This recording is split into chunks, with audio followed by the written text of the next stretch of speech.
just a bloke in a bar. Are you starting to get any moments of like your age being reflected? Like, oh shit. Not my age. Have not you my had age. any of those moments yet? Like, well, okay, here's one. So I've always been a big believer in like, man, if chicks want to dress however they want, or dudes, or anyone, do whatever you want. Like literally dress, live your life. Everyone should be able to. Each to their own. Each to their own. I don't give a shit. Like no judgment here. Who am I to judge anyone? It's not affecting you. But I went to Europe, and in Europe, like obviously everyone's like dressed relatively nicely, not like crazy or whatever. And we were over there for 8 weeks. And I remember getting back to Australia, and I was shocked at the amount of people walking around in activewear. Like it was confronting. But before I went to Europe, it was just normal. Like that's how we walk around in Australia. That's just what we wear. That was an example of not me going, oh, they shouldn't wear activewear at all, but realizing how influenced you are by what's your surroundings. Like, I was gone away for 8 weeks. 8 weeks, that's it. Not 8 years, not a year, 8 weeks. And I'd already acclimatized to, seeing men and women clothed quite a lot. Get to Australia, and it's like people are relatively less clothed, and it was confronting. Yeah. And it's not a judgment thing. It's more of a realizing how much your surroundings dictate how you feel about things. So weird, that gym culture, how it's not like... Bro, I was in Florence. Near the same in Europe. I was in Florence. Can't find a gym, bro. I was in Florence, looked up gym, found one. Old school. Closed. Bro, that's crazy. That's weird. And yet they're all pretty much healthy than us. But their lifestyle. Yeah.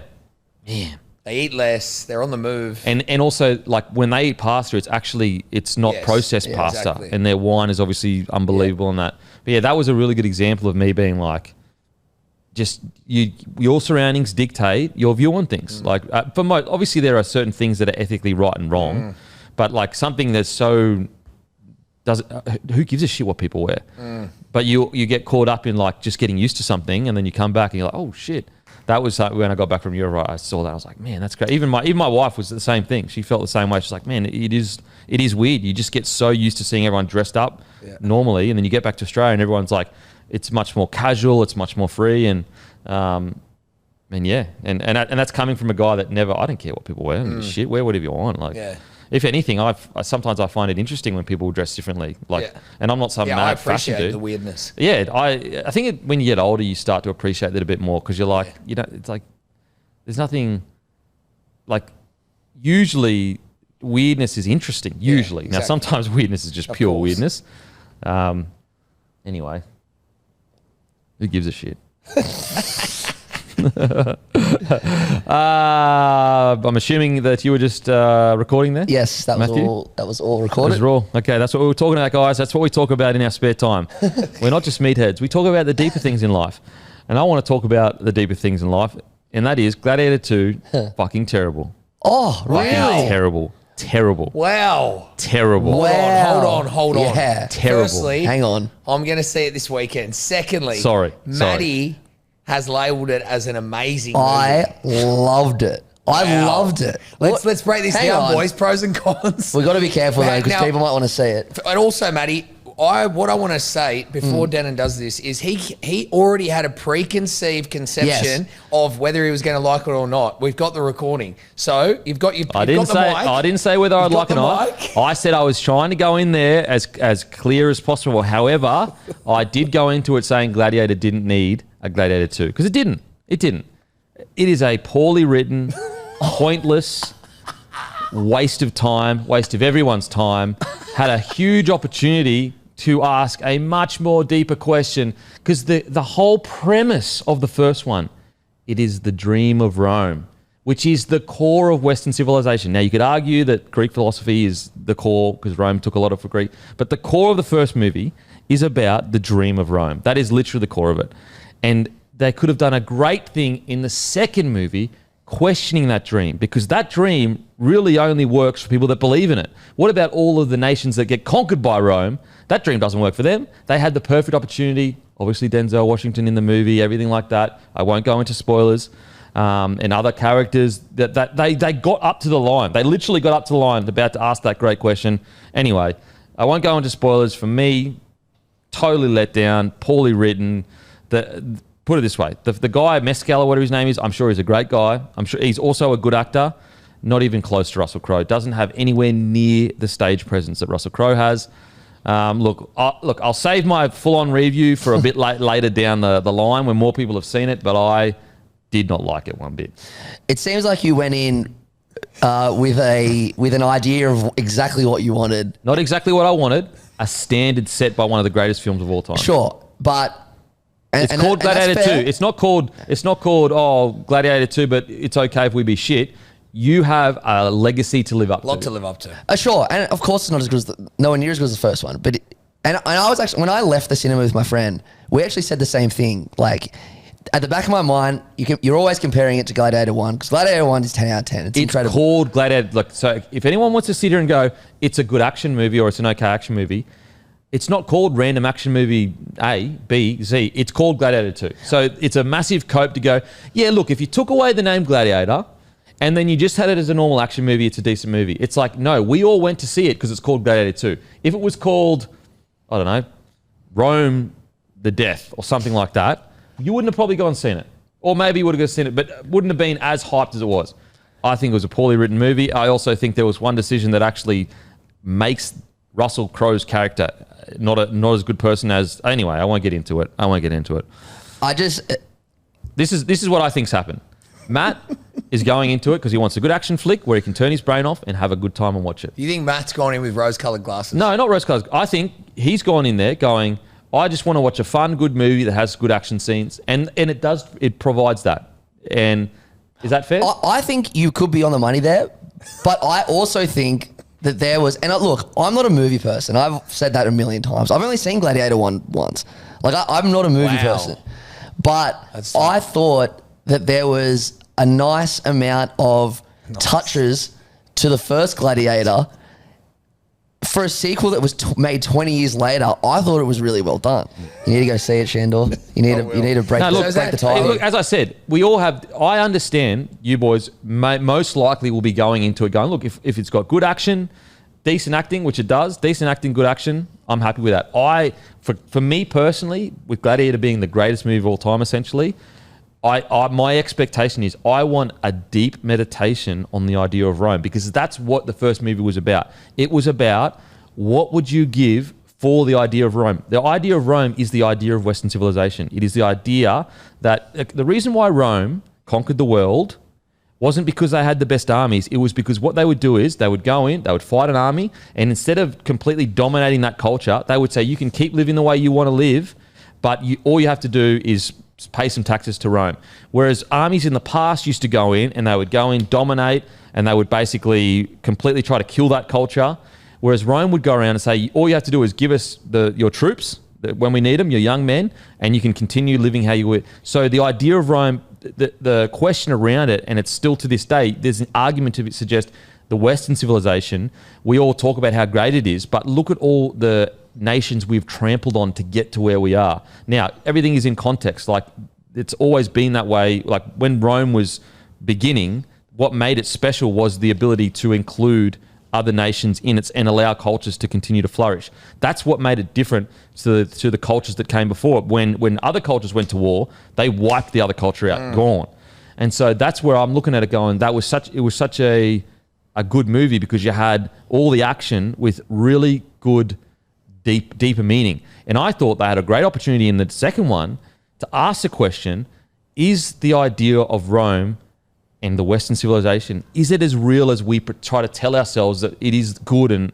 But anyway, I'm not going to get into spoilers because you can tell they're aware of that question in this movie, in the second one. You can tell they get up to the line of asking that question of like, is it as good as we think it is? And they just go, nah, you know what? Taking the easy cringe way out.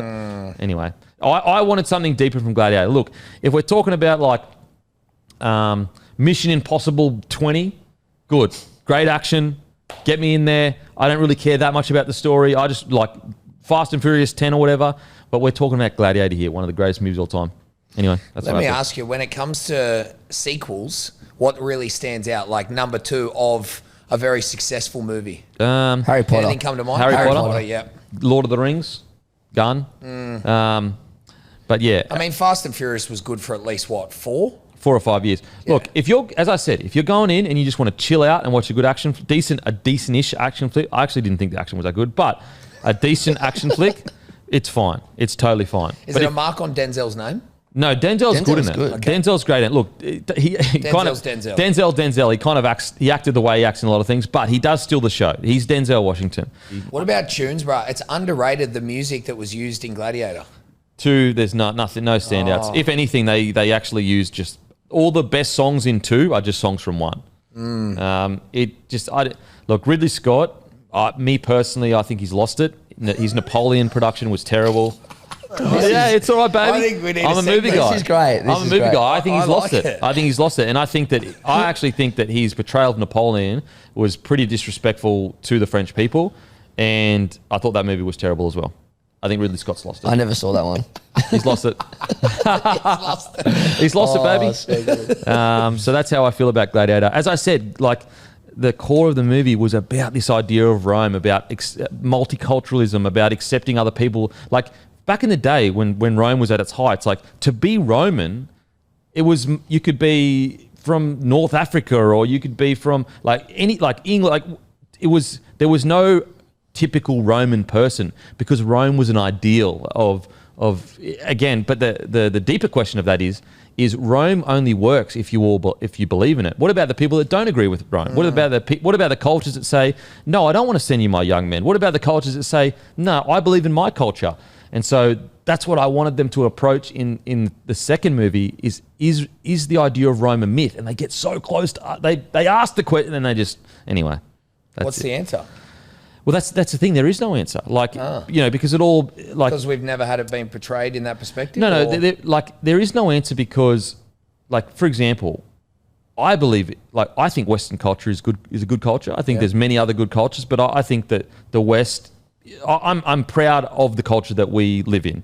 However, that doesn't mean that other cultures are less than. And so that's the beauty of that question. It's like you can never really get to the right answer because there's strengths and weaknesses from both cultures. The difference is it all matters within the context of the time. Yeah, now, it does. So it's relative to that. Yeah, time. so in that time when Rome was growing, usually, not all the time, but usually what would happen is armies would just wipe each other out. And so that's what made Rome special is that although they were still just as brutal as other civilizations, the reason why they could grow so big was because they allowed people to continue living most of the time. Don't get me wrong, I know it wasn't all rainbow and sunshines and they just walked in and said, hey guys, yeah, we just conquered you, now you can continue living in peace. They still treated Rome as the number one, but it was different to eras that had come before them. That's what made them grow so big, was their ability to allow different cultures to thrive to a degree. I mean, in the context of the time, it's a big deal though. Exactly, in the context of the time.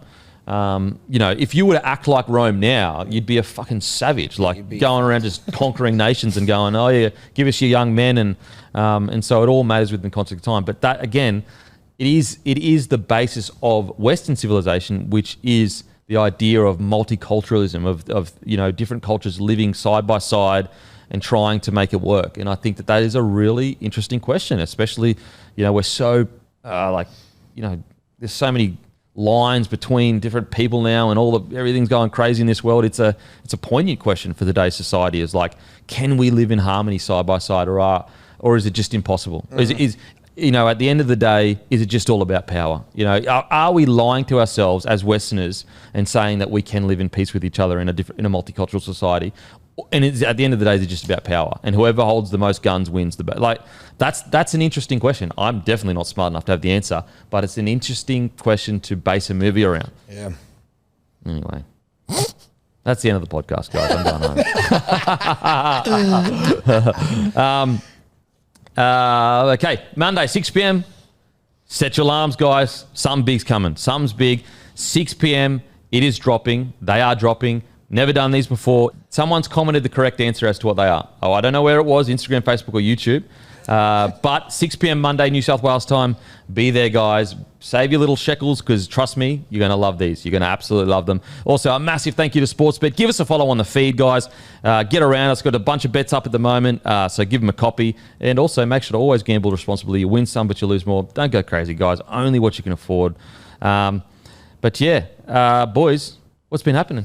Speaking of Sportsbet, the other week I was at a birthday party and group of lads that were there. It was just a social, but they all own horses. And, you're that guy who doesn't really bet, sits on the end of the table and everyone's rolling up and you're just like, oh, yeah, I might just... And then you hear a couple of things like, sure thing, tuck it on. They're all rolling up. So I just done a sneaky, jumped on, boom. Hit the, I think it was a multi, and it just went, I was just like, this is mad. And I'm one of those people who always lose, but just jumped on the bandwagon. But Jesus, it's a good feeling. Gamble responsibly, but it's nice. Speaking of dopamine and serotonin. It spices it up, but always be smart, guys. For sure, always be smart. for sure. Just to dive deeper though, what did you like about Gladiator 2? What did you like specifically? Okay. So, you know what? You might be right in terms of I go into a movie cinema and my brain, I'm not thinking about anything. I go in there to enjoy the next 2 or so hours. And that's exactly what I did. Yeah. Firstly, I love that I just went to Italy as well. So it was nice. Cool to see that, It was nice to see everything. So first of all, I liked the action part of it, but I thought the action was great, except for one specific scene that I won't get into right at the start. I thought it was stupid, but I'll tell you later. Yeah. I thought for the most part the action was good. Again, not as good as the first one, but still, I enjoyed it. How much would you give it out of 10? 8 out of 10? 7 out of 10? No. I'd give it, probably 7. 7 out of 10? Yeah. Gladiator 1 was 10 out of 10. Knowing you as a person, I can understand, and this is not condescending at all. Yeah. I understand everyone goes into movies for different reasons. Yep. And if you go, as I said, if you go into enjoy it, I can totally get exactly. that. And it's funny. My girlfriend's the opposite, and she actually loves trying to pick the ending, and it drives me insane. I've got a rule now. I'm not going to the movies with you if you're gonna guess. If you're gonna guess the ending. If you're gonna guess the ending, I'm not I will not sit because I'm not thinking. I'm not trying to work things out. I'm trying to sit there. Anyway, so I sat there for 2 hours. I enjoyed it. Yep. I thought it was great. And you're not alone. It's got good ratings on Rotten Tomatoes. Was there an underlying power story moment? Obviously, what they did to his wife and son really made that movie, because in Gladiator 1 it brought in that moment. It's like father to a murder. So that's one of the greats. Was there anything like that? They tried to, but it didn't hit me. Okay. Put it this way: did you feel much sadness at all in anything? Oh no, I just enjoyed it. Yeah. As I said, if you go in and you're looking at just purely action, turn the brain off, have a bit of fun, you can get fun out of it. I didn't feel any emotion whatsoever for any of the deaths.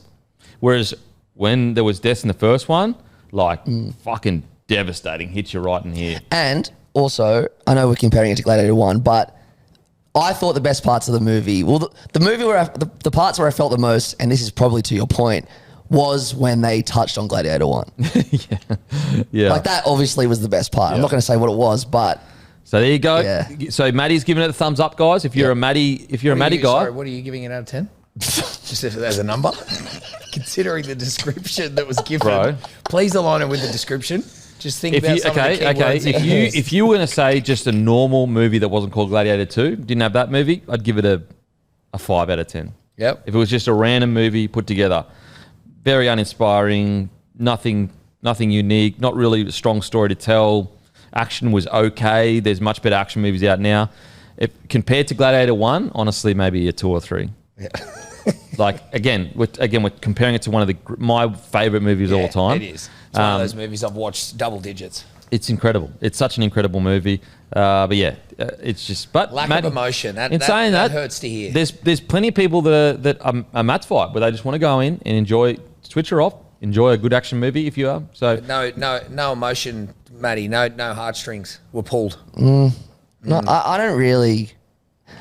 Again, I don't watch many movies, and when I do, I don't really get emotionally invested in anything. I'm just sitting there watching it, having a good time. Having a good time. So Matty's giving it a thumbs up, guys. If you're a big Matty guy, go check the Gladiator 2. Are you going to check it out? I'm going to have to. You're going to have to check it out? All right, we'll see. We'll see what you... I reckon you're going to enjoy it, because I reckon you're just going to want to go in there and say, you know what, bit of fighting, bit of fun, get out.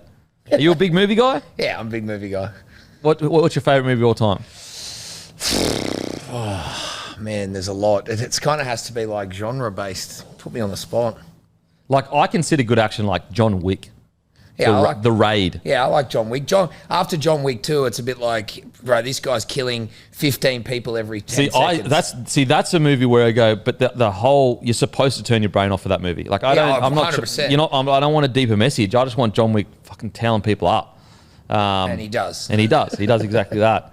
Yeah, I can't wait. It'll be interesting to see what you think of it then, okay? Okay. Yeah. I hope I haven't clouded your opinion. No. It's good to be on both sides of the fence. So yeah, look, as I said, it's not like... I think the expectations were similar. Like, it's never going to be Gladiator 1. I knew it wasn't going to be Gladiator 1, but I just thought with Ridley Scott, with Denzel Washington, and all those, they're all in good actors. Like, all of them are good actors. And also, it's like, it's put together relatively well, but they're better than that. Like, they're not... Those actors shouldn't just be in an okay action movie. They should be in something... I thought if you're going to do Gladiator 2, surely you've got something to say. Yeah. Surely there's a message there, but it wasn't. It's just just the same. Anyway. I'll tell you what, Phil, I love a Guy Ritchie film. Yeah, he's good. He's fun. Like, there's 10 stories and then somehow they come together. Do you watch The Gentleman on Netflix? Yeah. Have you watched the actual great series? Yeah, I haven't watched the series. I didn't finish it. 100% Worth it? Yeah, I don't mind that. See, I when I say I don't watch movies, I don't, but I annihilate TV series. TV series, okay. Yeah, Jump on The Gentleman. You seen The Gentleman movie? Nah. Oh, what would you... have you watched The Gentleman series? Not the series. I've watched 1 or 2 episodes, but I've watched the movie. Oh, you know what? I would watch this... I'm trying to think what I would watch first. Okay. What's your favourite TV series of all Power. time? Power. Yeah. Power's gangster. I've Have you watched... watched that, bro? No. Yeah, So they've got the whole series, and I've then they've watched got all of them. and then they've got 3 spin-off series, and they're all it drops on a Friday at like 4 p.m. So it's actually when we do this show, like when I finish, that's what I do. I go and watch Power. Yeah. Oh, that's Unless good there's stuff. 6 p.m. footy on. Okay. Shout out Rusty Rabbit. Guys, they helped us at Air Locker, putting coffee on for us. If you need some catering in the Sydney area, give Rusty Rabbit a call. Give them a message on their Instagram as well. They got Instagram, Rusty Rabbit. They got also cafes at Darlinghurst and St. Leonard's. Massive thank you. We needed a coffee machine and people to make coffee for us out all the way out Rouse Hill a couple of weeks ago. Got it done within a couple of days. So thank you so much. If you need some catering, they are the people to call. Also, Grumpy Coffee now available, grumpycoffee.com.au. So much so, you may see none of us have any coffee because we freaking ran out of pods. We've run out of cups as well. I can't even sip a fake cup. And before anyone starts blowing up, that box behind Denon is empty. Yeah, these are empty pods, as well. There's no pods in there. So that's on us. We're filthy about it. We're actually filthy about it. So pods will be coming back on the website by Monday, but the whole beans are there, guys. Go to grumpycoffee.com.au. Make sure to grab some beans, and trust me, the feedback, guys, it's the best blend in all the land. grumpycoffee.com.au. Alrighty, some news, guys. Bronson Xerri, signs of the doggies, signs in 2027. What a story about redemption. Yeah. Jeez. Just a bloody good story about a bloke that, you know, think about the nights he would have had lying in bed going, you know, why did I take this and why did I do that? And, you know, we're talking, 4 years? 4 years is an absurd amount of time. Someone like yourself, like you would have been through something similar to just... You would have been sent the same journey. You came all the way back into the storm. So you would have an idea of like what he went through. Now, granted, very different situation, like with the actual, what he was caught with and what happened with you. But yeah, I guess what thinking of Bronson? I think his age was his greatest asset. You know, for when it happened, he still had so much ahead of him and he really wasn't impacted in that way. But yeah, 4 years is a long time. And I know he stayed in the system and did his best. What I would say is credit to whoever was a part of his transition back into the game. I thought it had the right amount of media and coverage. Wasn't too much, wasn't little enough. And I thought the pathway for him to come back into the system, do his work, find his feet again. It just was really smooth sailing. And I always thought he was a good guy who made a mistake, and we've all made mistakes. Just some of it isn't plastered on the front page of the TV. Every interaction I had with him, everything that I heard was all stand-up. So I just think he should be really proud of himself to overcome that. It's a real tough thing to go through. And look, he'll look back, I'm sure, probably not right now, but at an age, and be grateful for that experience because no doubt it shaped him as a person. Oh, I mean, if he went through that, like, you know, later on in his career, if he's got a bit of adversity, he's going to be like, mate, this is nothing. This is nothing. And he's an athlete, mate. He's a quality talent. Absolutely. What do you reckon? Yeah. If you ask me the start of the year, like he was a freak coming through the gates. We all know that. Yeah. When he debuted at the Sharks, I was devastated when it happened because we were missing out on this superstar. But even with all that, I didn't expect him to have such a good year this year. I thought he'd kind of walk into it and thought maybe he could get there again, but he was so impressive this year. So, yeah, good on him. Yeah. I'm so happy for him. And what I find so interesting is like he came back and he still got the like speed to a degree and all that kind of stuff, but he came back as like a really well-rounded centre. Yeah. That's I thought he'd come back and he'd be really good in attack and he'd still have that speed and score a few tries and that. But if anything, he came back as like a very well-rounded, mature centre, which shows you how hard he worked on his game. So good to see. That's a good thing about rugby league is like it really is a game of second chances. Like it really does. Like how many stories have we heard of guys making some bad decisions, getting back on the bike, making sure they do the right thing, and not only do they become good footy players again, but they also become good humans again. You know, so it's good to see. It's good to see. And good for the doggies too. Like bloody oath. Like they took a chance on him. A testament as well to Serraldo's coaching. Yeah. Get the best out of him. For sure. Also, there's been reports Grant Anderson potentially joining the Broncos. He's a winger for the Storm in 2026. Now, first of all, what do you think about Grant Anderson at the Broncos, man? Yeah, mate, I think he's been a great utility for the Storm. Obviously, he spent most of his time on the wing, but he just progressively got better and better throughout the year. So good. I think he's an asset. Broncos have done well to sneak in and snag him. If they can get him. If they can, if it is confirmed. But, yeah, I think anyone from the Storm system who is still in the peak of their powers is an asset to any club. Yep. So, yeah. I think he's one of the most improved players in the comp. Mate, when he first came in and like, you know, I'm not some fucking 300 game veteran, so who am I to like judge a guy like him? But I felt like he was more of not a full on reserve grade player, but a guy that would probably float in between reserve grade and first grade. Bro, by the end of it, I was literally going, he's unlucky to be dropped. And well, he's also unassuming. Yeah. Like, let's be honest, for this age of his development, he's unassuming in terms of his body. Yeah. And he come in and he was a fill-in, but he earned his right that year. 100%. Game after game, super consistent, great finisher. Yeah. I thought he was great. Yeah, so by the end of it, I was like, man, this guy's he's not a fringy that will come in and do a job. Like, I actually think he's an out-and-out NRL player, and he's almost, you know, don't get me wrong, sometimes you need to be patient, but he's almost wasting his career if he's going to stay in reserve grade. So I think it's if the Broncos can get him. At first, when they said the Broncos were interested, I was like, surely the Storm wouldn't let him go. However, the Storm backline is just so hard to get into at the moment. Yeah.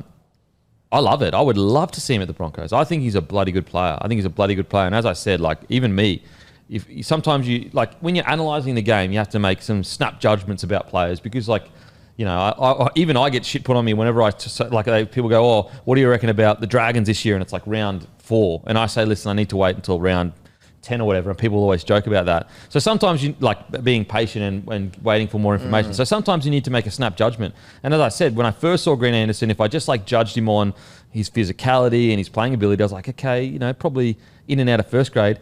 Bro, by game 5 or so, I was like, he's a first grader, out and out first grader. And also, I actually think that he's got more potential in him than just being a first grader. Yeah. So I'd love to have him at the Broncos. I would love to have him at the Broncos. Now, I guess, what does this mean for Stags and Cobbo? Look, I've just always been of the mind, there's no way they're keeping both Stags and Cobbo. Yeah, no way. I'm with you. I agree. It's just, like, how is that possible? When does that happen? Yeah, look, I think that Broncos... Madge would be crazy to let them go this year. Yeah. I don't think anyone's getting them this year. Mate, like I genuinely think there's a chance we could lose both. Like just because of the balancing of our salary cap. Like I just don't think that Madge is going to want to pay 750 to 800K because if someone comes out and kills it, he's going to get massive offers from other clubs. And we already know Stags is a bloody good centre. I could see them keeping Stags for a little bit less than Cobbo because I do think if Cobbo has a big year, he's going to be one of the most in-demand outside backs in the competition. And Stags, the thing that works against him is he's just an out-and-out centre. Yeah. And so the Broncos may be able to go, listen, he's a 500, 600K contract. Like I know that that's less than what he's worth on the open market, but they might be able to say, look, here's a 500 to 600K contract. You know, the benefit of that is you get to stay at the Broncos and we love you here and all that kind of stuff. So, whereas the Cobbo situation, like, under Michael Maguire, if he rips in this year, I just can't see a world where he doesn't kill it. And he just almost prices himself out of the team. Love to keep both, but I just don't think it's going to happen. And now that they're potentially going to get Grant Anderson, they're definitely not keeping both. Like at the max, they'll keep one, maybe. Just in like generally, not so much these two specifically, but Roosters not getting Ben Hunt, it just scares the shit out of me knowing that they're going to go after someone soon. Man, the Roosters situation, and this is pure speculation, but I'm with you. There's something going on the Roosters. They must have something big going. There always is, right? They don't just go into a year like this. Like, bro, they lost like 5 players. I know. They lost Suolegi, Joey Manu, Luke Keary, Hargreaves, Satili. Like, that's like, what is that? Joey. So, like, you're looking at like $2 million. Yeah. Probably more. Obviously, May. Terrell May gone as well. Yep. Like, that's so much money in the salary cap that they're looking at. And like, also, if they re-sign Teddy, I don't think it'd be for more money. No. Like, you'd almost be asking to take a 100, 200 grand pay cut because he's at the beginning of his career. Yeah. Don't get me wrong, he was friggin' amazing last year. Of course, though, some of the money would have gone to Walker and Crichton, but there'd still be a bunch there. But see, the Crichton one's interesting because they were already going to sign for Feeder. True, yeah. So I wonder, a bit of it would go to Crichton. How much did they upgrade him though? Like, he probably was already on a fair wicket. He was already in a lot, wasn't he? Yeah. So maybe not. Yeah, so maybe an extra 200. Like, surely he's on at least 600 grand. Oh, sure. I think he was on more than that. Yeah. So like they might have upgraded him to maybe 800. They wouldn't have paid anything more than 800 for him. Way. Yeah, probably just would have been Walker the big one. Yeah. So honestly, I reckon they've probably got, and this is pure speculation. I'm not saying this is a fact. I'm just speculating. 2 million in the cap, maybe 1.5 million just sitting there. Jeez, that's scary. It's so scary. Yeah. So as you said, there's no way they're just rolling into this year. No. And in also this current situation. And they're gonna next year, 26, they won't have Terrell May and they won't have Brendan Smith because they've basically said they're not going to re-sign Brendan Smith. True. And they've been linked to Reece Robson. Man, if I'm the Cowboys, I'm sitting there just get him up. And Cowboys fans, I'm not saying that it's happened or anything. We're just speculating. But geez, like, if it's true that the Cowboys waited till the end of the year, till the Pacific Championship to offer him an extension, that's crazy. I can't believe that. I don't believe it. Surely the Cowboys spoke to Reece Robson midway through the year to extend him. I refuse to believe they waited until Pacific Championship to say here's an extension. He's one guy I wouldn't be playing chicken with. Like, no. Bro, he's a New South Wales hooker. Yeah. He played outstanding this year. In game 1, he was one of the best on field, game 1. And last year I think he won a player's player in an Origin game last year as well when we lost. And that was reported, I think today or maybe yesterday, that they only offered him an extension whilst he was in camp for Pacific Championship. I just seen a snip on, must have been Nine Media of Brandon Smith being quoted saying like, well, they can't make me go there. Oh, yeah.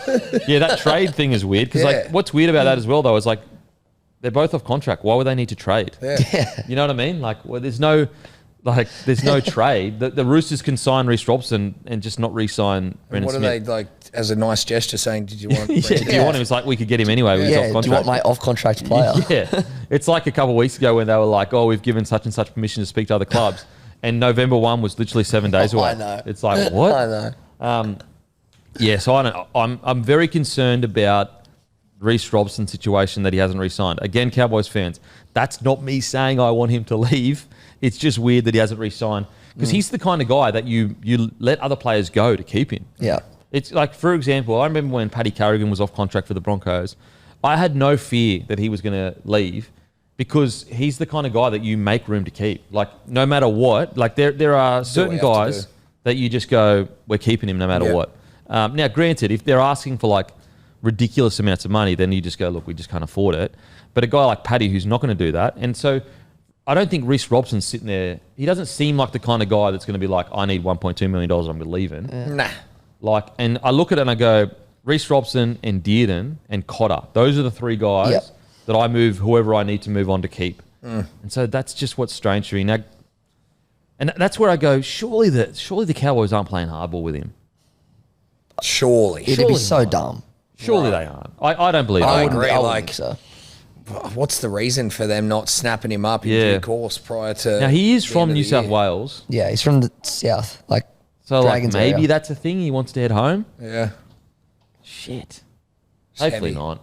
He's a bloody good player. I like him at the Cows. I too. I want Reece Robson. I would love Reece Robson, Dearden, Oh yeah. and Cotter to win a premiership for Yeah, the Cowboys. that'd be mad. I rate them so hard.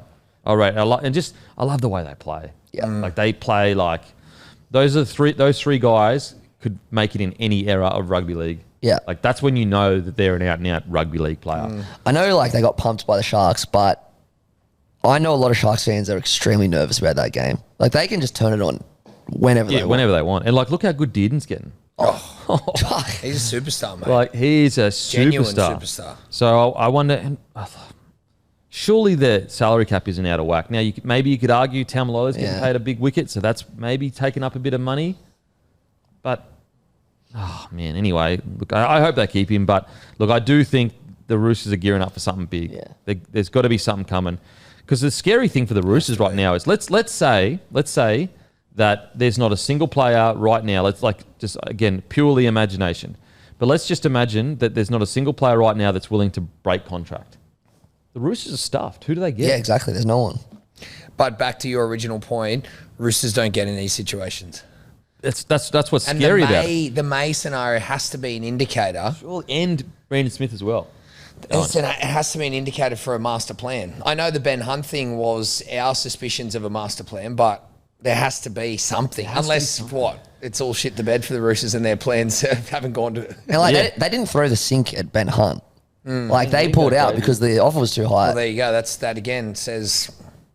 There's something cooking there. Something. It's got to be. Unless, we're witnessing the first time ever that the Roosters have gone into a new phase without getting the big dogs they want. Oh, it's hard to believe, bro. It's never happened. I know, mate. I'm with you. Now, to be clear, they've still done they've retained Crichton, even though that was handled quite poorly, but they did retain him. Mark Nwanga Nituwase, he's going to be a gun. Oh, yeah. So great things, but it's the Roosters. Yeah, I know. The Roosters are always at the top of the signing. The problem is there's no big names off contract in 26. There's none. Yeah. So someone has to break contract. And when the whispers of who these guys could be, there's no way those clubs are allowing them to leave. So there are whispers. Well, like speculation. Because the big signings are only going to be like superstars. And there's not that many superstars in the game that you'd even think would leave their clubs. And so that's where I worry if you're a Roosters fan, because you go, someone's going to have to break a contract. But which club is going to willingly allow their main man to just break a contract? Yeah, why would the Knights, for example... Why would the Knights ever allow that to happen? Ever consider letting go of Callum Ponga? Yeah. This is where you sort of roll in, and I just had this vision of obviously the NBA system and how they have a draft and how they give away draft picks and then they have a trade window. Yep. And you could do a deal for 4 of my greatest young guns to bring over your superstar to bring into your team. It just made me think about what potentially we could have if we had a system like that. I mean, the traditional system is a lot cleaner that we have, but those moving parts that you're talking about, how does the Roosters get a big name signing from a club that clearly would not want to give that player Never. up? What does it even look like? Yeah, well, that's what I mean. What are does you it look offering? like? As if the Eels are ever going to sit there and just go, let's say it's Mitchell Moses or something. And then there's still dramas about that, management and all that kind of stuff. But let's just, again, Eels fans, not saying this is going to happen, but we're just talking about some of the biggest stars. Well, there is player options in both the halves contracts. But I don't think the Mitchell Moses one's till 2027. No, I think neither of them are. Yeah. That's what I'm saying. Yeah. As if the Eels would ever let Mitchell Moses leave before they could, the last second. It's just not going to happen. It's never going to happen. And that's where I go, there's only so much magic the Roosters can use to get players out of contracts. And that's where I go, could we be witnessing them going into a year going, shit, we've actually got all this money in the cap? We know not for a fact, but I'd be pretty surprised if they aren't in this year, haven't got at least $1 million sitting there.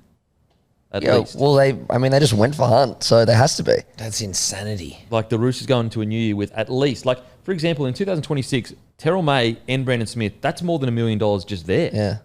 Then you take out Xerri, which was on about $800K, $750. You take out Hargreaves, would have been about $600K. Tupou may retire in a year or two. Like, man, it's crazy. It's actually crazy. I hope the Cowboys keep Robson. Absolutely. I really do. Absolutely. I really do. Yeah. I like the Cowboys. I don't know what it is. Yeah. I just I like like seeing them them too. play. The return home seems to be the only considerable factor. Yeah, that's the one that's worry a I fair have for the Cowboys is like, no matter how much they offer him, he just wants to get home.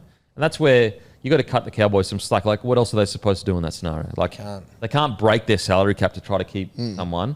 And if he wants to go home, then it's just like, you just got to cop the loss, really. I mean, and you don't have to be a close friend of the Chiefs to know that he ain't going back to Townsville. That's silly. Guys, good day. Use code DMP for 10% off. Combine that with subscription. That'll get you 20% off. BeGoodHealth.com.au. We use it every day, guys. Literally every one of us now. Even Matty uses it now these days. Yeah, finally. Use code DMP for 10% off. Go to BeGoodHealth.com.au. Also, the Hubble Hub brings together live and upcoming sports in one view, so you won't have to jump in and out of different apps to find where to watch your favourite sports this summer. Even better, sport on Hubble Hub is integrated into one easy-to-navigate interface across your favourite apps. Hubble has an amazing Black Friday offer that is available right now. 50% off Hubble Hub. Now only $49.50 up until $11.59. Sunday, 8th of December. It's sport and entertainment for less, plus it's super convenient. Buy now at hubble.com.au. That's HUBBL.com.au. And don't forget also, Aussie footy shorts, guys. We've got the Aussie footy shorts. We've got the bloke ones. There's not many left. So go to the Aussie Footy's Instagram or the website. Make sure to grab them. There is not many left, and we don't know when we're going to do more Aussie footy shorts again. And on top of all that, they've got 1,000 different designs to choose from. So head to Aussie Footy Shorts. Grab some footy shorts right now. And the menu log code this week was Ulberg, Carlos Ulberg. So use code Ulberg, ULBERG, for free delivery this week. Minimum spend is $30. Lachie Galvin can't talk to clubs until November 1st next year for 27. Shane Richardson said, we're working closely with Galvin and his family and his agent about extending him into the new year on the Behind the Raw podcast. That's another guy that I reckon that the Tigers are looking at the Roosters going, we're not even going to let Galvin get to 26. Yep. The fact that they just extended him and they're already talking about extensions suggests to me that the Tigers are going, we're not even going to allow that to happen. Not even going to consider him beginning negotiations at the end. Because November 1 in 25. So this time next year, Galvin could begin to negotiate for 27 because he's only signed to 26. So I reckon that the Tigers are going, nah. Not even going to allow that to happen to entertain it. Now, it will be interesting. And nip it in the bud. If Galvin doesn't extend. Yeah. That will be interesting. Because that means that he could be at the Roosters by 27. He'll want a little taste of some sort of success or progression, surely. Yeah. Like you don't. They might throw so much coin in it. Because, you got to pay... the thing is that, yes, okay, Lachie Galvin, it looks like he's going to be a gun. Like, we can all agree there. Yeah. You essentially have to play your halves at least 700, 800K. Like, even if let's say those halves are the 10th best halves in the competition, it's still just to balance your salary cap, that's what you're going to have to pay them. And so as a young man, if they say to you, here's 3 or 4 years deal, 800 grand that goes to $1 million, very hard to say no to that, even if it's at a club that's struggling, You almost... No, you don't have to, but...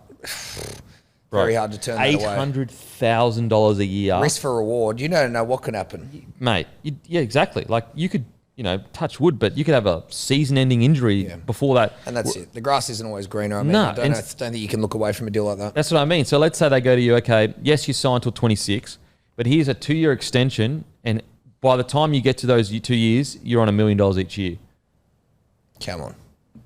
Walking away from a guaranteed $2 million in 2 years' time. What are we doing? It's gutsy. Yeah. It's gutsy. I think it's good. Like I'm all for it from the Tigers' perspective. They've got to do it. They have to do it. They have to take risks like this. Because if they don't take risks like this... The best risk taken, I reckon, in my lifetime in rugby league was the Knights throwing, I think it was 600 grand at Ponga, who'd played 2 games. Yeah. That worked out. That's the best risk versus reward I've ever seen. Well, it took a club winning multiple wooden spoons all the way into finals footy. Exactly. It started the avalanche that got him into finals footy. And you look at Lachie Galvin and you go, okay, let's say let's say they offered him in those 2 extended years another 900 grand. And let's say right now he's on, we'll just go 600K, 700K. And let's say the next 2 years, he's just not good. It just doesn't work. Man, I reckon there are so many other clubs that would go, we can get the best out of this kid. If you chuck in 400 grand, we'll chuck in 400 grand, and that will equal the 800K.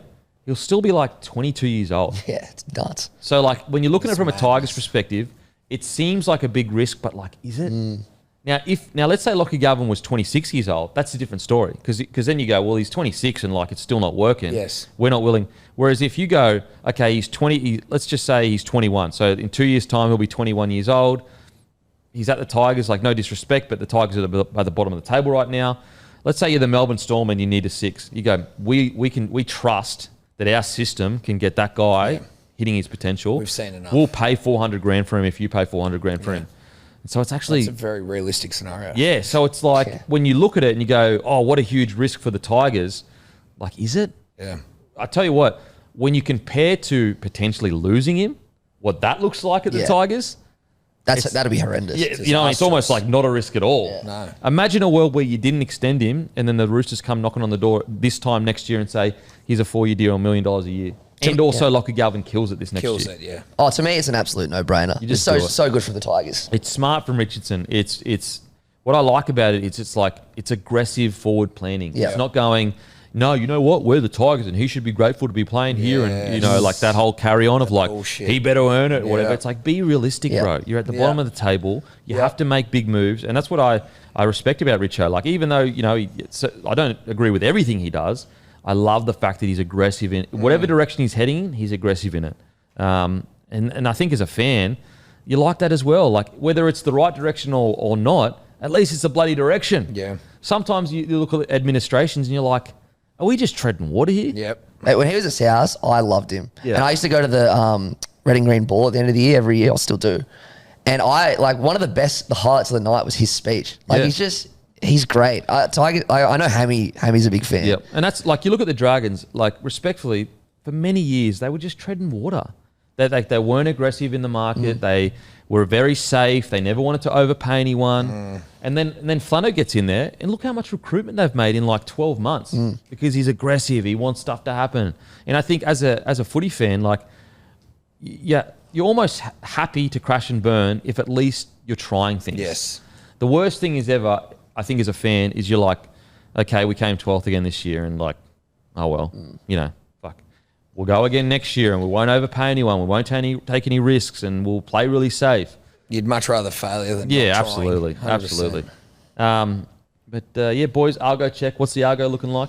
Oh, Algo, did that when you said that menu log, did he win Allberg? Yeah. Did he? Yeah, he beat 8th ranked. I forgot his name, but he was 8th ranked. Yeah, and right. he's like top 10 ranked, and he way too classy. Way too classy. Like they went 3 rounds, and the commentators were talking like it was close, but it really wasn't, bro. If you go back and watch it, you can watch it for free on KO because it's a fight night. Yeah, right. Too slick. And like, you know how sometimes when you're outside the top 10 and you fight a top 10 fighter, you get the win, but it's like a scrappy, like to the death win. Like, very rarely do you get a fighter that's outside the top 10 come fight world ranked top 10 and outclass them. Like, just be a much better fighter. Now, I don't know whether, like, I'm not sure. His takedown defense is really good. Carlos Ulberg, like, it's really good. But maybe there's a wrestler out there that is gun. What I do know is in the stand-up, he was way better than his opponent. Like, I thought he was way slicker. His name was Vulcan Ozdemir. He is good. Yeah, I 100%. do rate him. And I thought, like, on both 2 judges' cards, it was 30-27. And I thought he had control from woe to go. Yeah, wow. You should watch the fight. I will. He looked Gearing up. slick. It sounds like that we're going to get that Aspinall-Jones fight too. I hope so.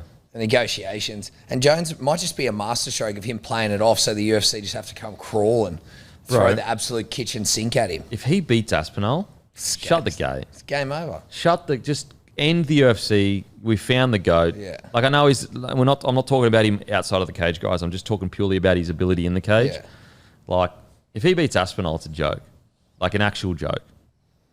And then if he just goes one step further and knocks off that super fight, like, bruh. If he beats Aspinall, like, there's a very real possibility he could beat Pereira because he's so much bigger than him. Oh, yeah. As a casual person who doesn't know anything, if he loses to Aspinall, is that his name? Aspinall? Yep. Will that hurt his legacy? Not really, bro. He has done it for so long. Like, basically, it'll just be like, okay, he's old now. He just he was out of the ring too long. Yeah, okay. It'll just be the end of his career. Like, he's done. When you look at if you ignore everything outside the octagon, and you just look at what he did in the octagon, there's very few resumes like John Jones. Like, it's just facts.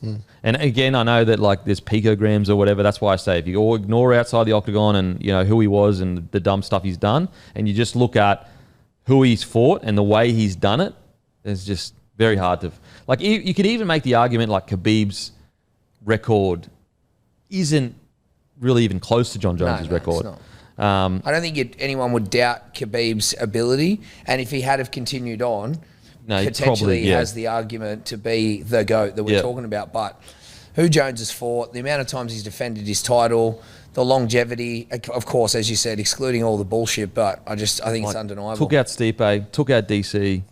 Then that's the end of his career. Like, that's not even talking about the start of his career, which was like one of the youngest ever champs. Yeah. Incredible. Absolutely incredible. Alrighty, guys, make sure to grab some coffee at grumpycoffee.com.au. Any issues, please go to our website and just shoot us an email via our website. We'll make sure to try to get to that. A massive thank you to the support. It's been incredible. And we've got huge plans for the coffee.